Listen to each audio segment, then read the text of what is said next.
my grandpa passed away a few years ago, he gave me ownership of his cabin that he built in the 80s. He didn't live there, but he would take short trips out there with my grandma for a few days at a time. When I learned that I inherited the cabin in his will, I was excited, but also saddened at the same time. My grandparents would often babysit me for weeks at a time, because both of my parents' jobs required them to frequently travel. I'd always ask them to go to the cabin, so we ended up spending much time there together when my parents were out of town.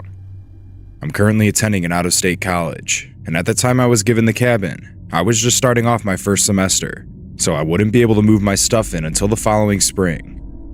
Once that time came around, I drove back to my parents, grabbed the keys, then began moving myself in. The drive there was a trip down memory lane, but I was beyond thankful and happy that this cabin would be my first real home. It's tucked away in the woods, but the nearest city is only 10 minutes away, so it wasn't as desolated as one might expect. Once I arrived, I immediately began planning out what I need to do to get it looking nice again. The lawn was overgrown, trees and branches had fallen down, and there were weeds sticking out of every crack on the driveway. I decided to spend the rest of the night unpacking, then tackle the lawn and everything else outside the next day. It was quite a nostalgic trip walking through the rooms, as I hadn't been there in nearly a decade. To my surprise, the room I used to sleep in was exactly the same as I remembered it. My race car collection was still there, along with several toys and board games I'd keep on the shelves. I sat there in a daze for quite a while, but I eventually snapped out of it and went back out to my car.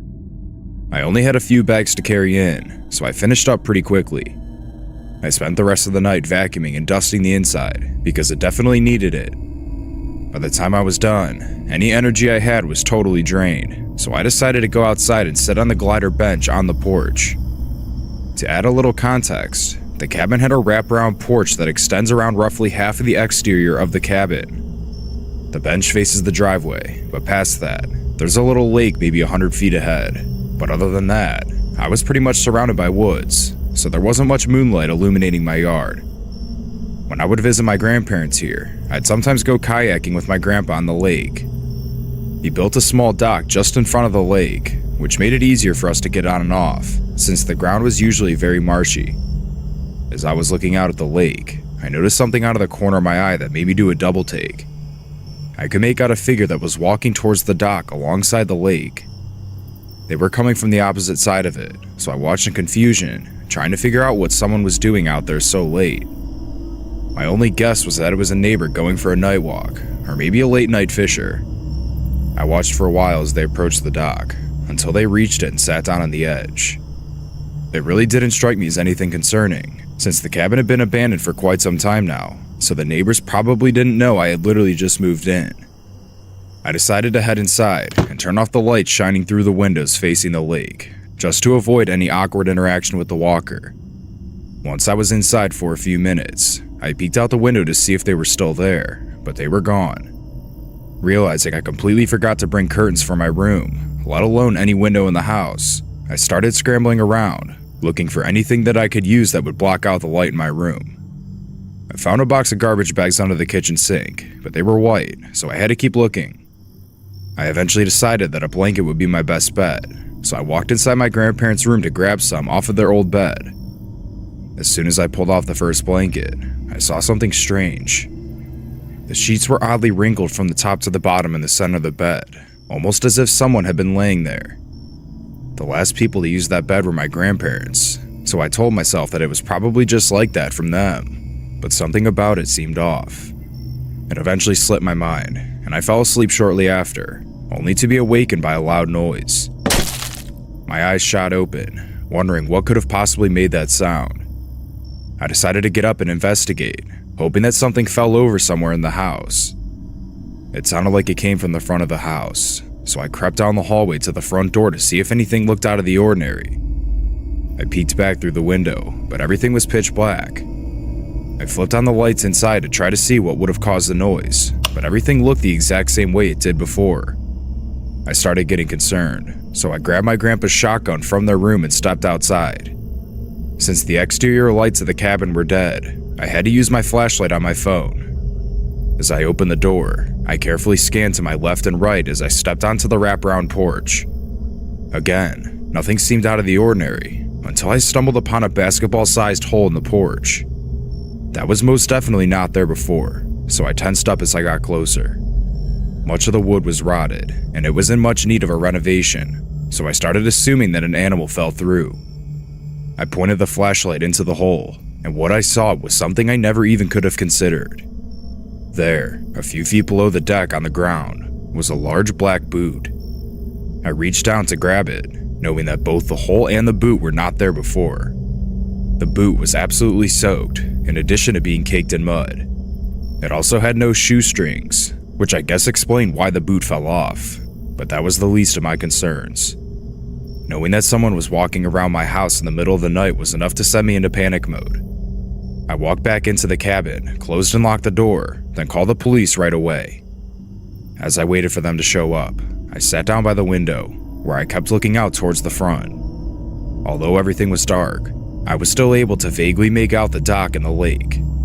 Right when I was finally starting to calm down, since the police were only minutes away, I, without a doubt, saw the figure of a person walking by the dock again as I looked out the window.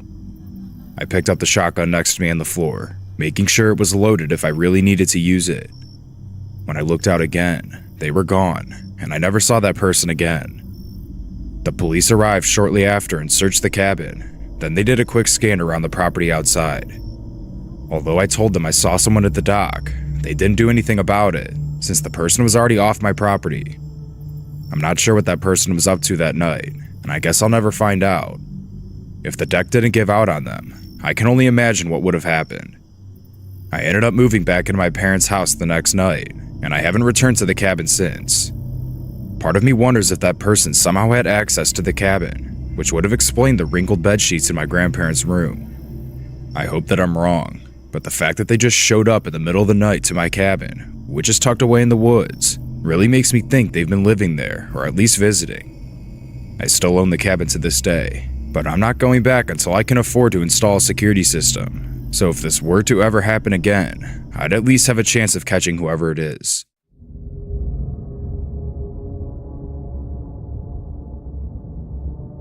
When I was in middle school, my parents made me join Boy Scouts, so I'd occasionally have to go away on camping trips.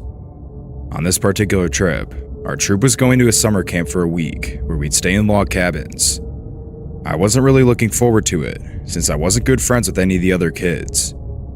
On the day we were scheduled to leave, my parents dropped me off in the school parking lot, where everyone would meet before piling in vans and taking off.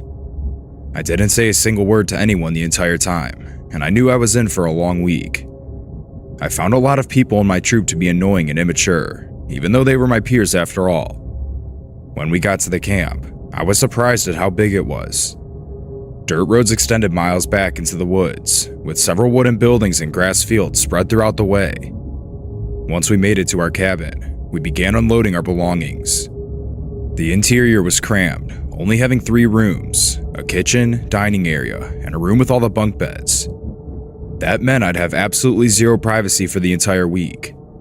When the sun began to set, our scoutmaster had all of us gather in the bunk room. We all sat down on our bunks, and he explained that if any of us had to use the restroom at any point during the night, we had to bring a buddy with us, that being our bunkmates. The restroom facilities were located at the bottom of the hill our cabin was sitting on, so it was a pretty long walk for only having to use the restroom. I was unfortunately sharing a bunk with the most obnoxious kid in the entire troop, who was also known to be a persistent troublemaker. His name was Brandon, and I don't even think he knew what my name was. We never even talked before. To sum up the first night, it was hell. The cabin claimed to have AC, but it was equivalent to myself blowing warm air on my arm.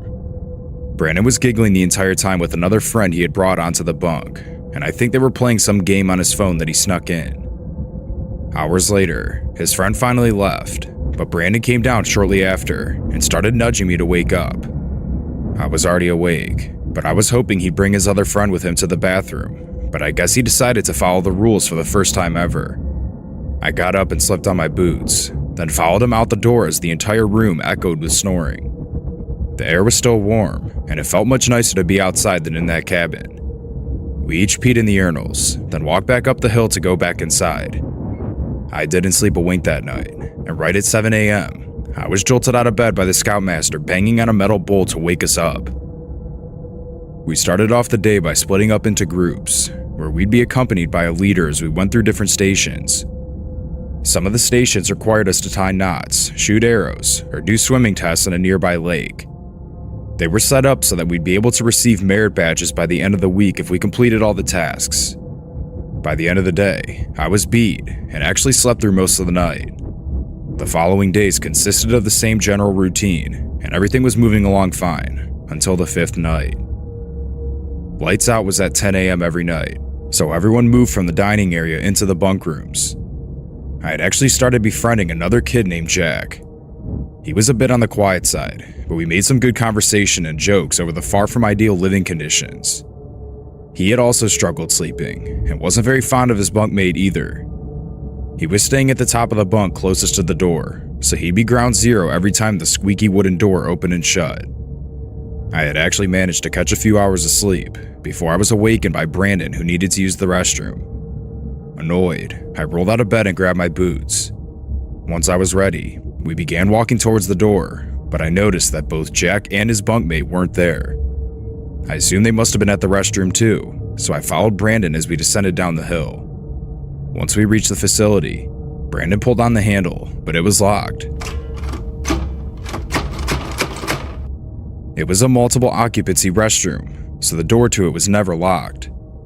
We decided to walk around the backside facing the woods, since we didn't have another option. As soon as I got to the back, Brandon turned to me and put his finger up to his lip. I stopped walking and listened. I could make out an adult male talking to someone in a quiet voice, along with occasional whispers that traveled out of the ventilation window. I told Brandon we should go, but he was intrigued. Instead of walking back, he walked up to the bathroom door and began banging on it. I took a few steps back and stepped off to the side, so I wouldn't be blamed if a janitor came out that was trying to fix something inside. A few seconds passed, until the door swung open, and a grown man wearing a white t-shirt and jeans emerged, immediately pulling Brandon inside and shutting the door behind them. I couldn't believe what I saw, and I was terrified, so I ran up the hill as fast as I could to alert our scoutmaster in the cabin. I frantically made my way from bunk to bunk, but I didn't know where he was sleeping. I decided my best bet was to start shouting his name, at the price of waking everyone up. As soon as I started yelling, he popped out of a bunk accompanied by another adult. Then I led him to the restroom. I stayed way back while he pounded on the bathroom door. Again, nothing happened at first, until the door swung open. The same man was there, but this time, the scoutmaster forced his way in along with the other adult. Then the door shut behind him, leaving me standing there in the dark field alone. Maybe a minute later, the other adult in our troop came flying out of the restroom. He was sprinting and motioned me to follow as we made our way back to the cabin. Shortly after, police showed up, and the lights were flipped on inside the cabin, waking everyone up. They took attendance, making sure that everyone was there. Knowing that Brandon, Jack, and his bunkmate were in that restroom, I was sick to my stomach wondering what happened.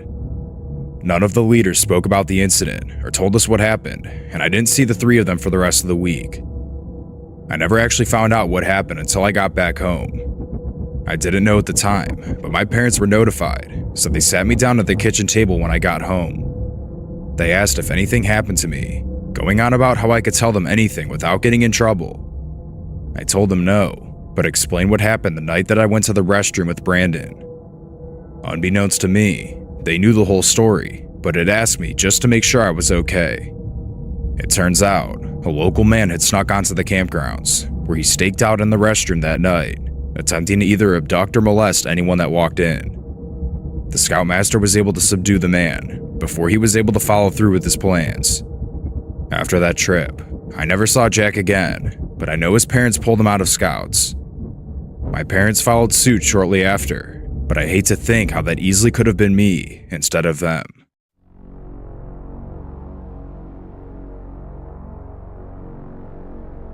I've always been fascinated with nature. Ever since I can remember, something about it has always drawn me in. I spent a large majority of my childhood hiking in the woods, either with my dad or my friends from school. During the summer going into my sophomore year in high school, I was planning on trying out for the soccer team in the fall, so I found jogging in the woods to be a great way for both conditioning and my love for nature. On this day, I was doing a 4-mile run on this new trail in the woods when I stumbled across a cabin I'd never seen before. I was perplexed to see it because it was located in a remote part of the woods, far away from any roads. It was a small, rustic structure with a tin roof and faded wooden walls. The windows were boarded up, and it certainly seemed to be abandoned. I had to continue on with the run, so I reluctantly left, even though I wanted to explore it. Once I finished, I called my friend Marty as soon as I got home and told him about it. He's pretty adventurous like me, so we agreed on meeting up at the park later that day. Around 7 that evening, we met up and began hiking our way into the woods, following the trail. The cabin was only about a mile or so in, so it didn't take very long to reach it. Once we arrived, Marty was just as shocked as I was when I saw it earlier. We circled around the property, looking for any ways to get in. The front door was locked, but one of the boards over the windowsill in the backyard was not nailed in. Marty entered through the window first, and I closely followed behind. As we stepped inside, it was apparent that nobody lived there. The air was heavy and still, with a damp, musty smell that almost made it hard to breathe. We started to explore the cabin, peering into each room and corner. The interior was sparse, with only a few pieces of furniture and a fireplace that was caked in dust. We did our rounds a couple times, until we found a door in what was supposedly the master bedroom that we hadn't seen before. It was tucked behind an old wooden, dusty bookshelf. It was definitely strange, but our curiosity was high. Marty opened the door and shined the flashlight inside to reveal what looked to be a walk-in closet. Several rustic coat hangers were suspended from a wooden bar, but there weren't any clothes. Suddenly, Marty screamed right next to me, which almost sent me flying through the wall. He was brushing at his head, saying that a spider or something landed on him. When I pointed the flashlight on him, I saw that it was not a spider, but rather a pull string to an attic directly above us. Of course, being the kids we were, we decided to pull it down and climb up the ladder to investigate. I went up first, but what I saw when I reached the top completely caught me off guard. There, in a circle, maybe the size of a hula hoop, were several bones placed next to each other. I told Marty to check it out, and he reached the top of the ladder behind me. I pointed at the shadowy circle of bones, and he grabbed the flashlight out of my hands to get a closer look at them. When he crouched over them, his face turned pale. Wide-eyed, he looked at me. "Dude, these are human bones." Taking no time, we both scrambled down the ladder and ran from the cabin as fast as we could. We didn't stop until we got to my house, where we told my parents and called the police. The investigation that followed uncovered a sickening truth. The bones that were found were indeed those of humans, with some dating back to several years, and some as early as the past few months. It was ruled that there definitely was an active serial killer in the area, but the police had no idea who it was. From that day on, I never took that trail again, and completely avoided going into those woods unless I was with a friend. No further reports have been made, which is good, but the person who carried this out has still not been caught.